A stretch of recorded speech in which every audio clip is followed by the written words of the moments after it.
आताची सर्वात मोठी अपडेट, मान्सूनच्या आगमनाची तारीख ठरली। महाराष्ट्रात या तारखेला मान्सून दाखल होणार, पण मान्सूनपूर्व पाऊस राज्यात अनेक ठिकाणी होणार।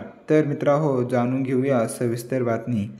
त्यापूर्वी ताज्या अपडेटसाठी आपल्या चॅनलला सबस्क्राईब नक्की करा। व्हिडिओ शेवटपर्यंत नक्की बघा। तर शेतकरी मित्रांनो, मान्सून 27 मे पर्यंत केरळमध्ये दाखल होण्याचा अंदाज वर्तवण्यात आला आहे। तसेच यावेळी राज्यात साधारणपणे 7 जून पर्यंत मान्सून दाखल होण्याची शक्यता वर्तवण्यात आली आहे। तसेच महाराष्ट्रात पुढील 4 ते 5 दिवसांमध्ये तीव्र गडगडाटीसह जोरदार पाऊस आणि काही ठिकाणी मुसळधार पाऊस पडण्याची शक्यता आहे। राज्यातील काही भागात पुढील 5 दिवस वादळी पावसाचा अंदाज आहे। विदर्भ, मराठवाडा, मध्य महाराष्ट्र आणि कोकणातही पावसासाठी पोषक हवामान आहे।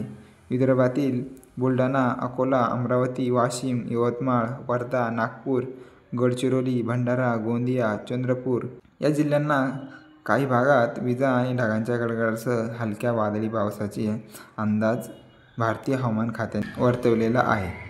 तर भारतीय हवामान खात्याने वर्तवलेल्या अंदाजानुसार मान्सून 27 मे पर्यंत केरळमध्ये दाखल होण्याचा अंदाज आहे।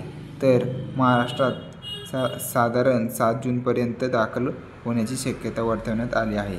यामुळे शेतकऱ्यांना मोठा दिलासा मिळाला आहे। तसेच आज राज्यातील कोकण, मध्य महाराष्ट्र, मराठवाडा आणि विदर्भातील काही जिल्ह्यांमध्ये तुरळक ठिकाणी विजांच्या कडकडाटासह, वादळी वाऱ्यासह, सोसाट्याच्या वाऱ्यासह हलक्या ते मध्यम स्वरूपाच्या पावसाची शक्यता हवामान खात्याने वर्तवलेली आहे। मध्य महाराष्ट्रातील जिल्ह्यांमध्ये तुरळक ठिकाणी विजांच्या कडकडाटासह मुसळधार पाऊस पडण्याचा अंदाज देण्यात आलेला आहे।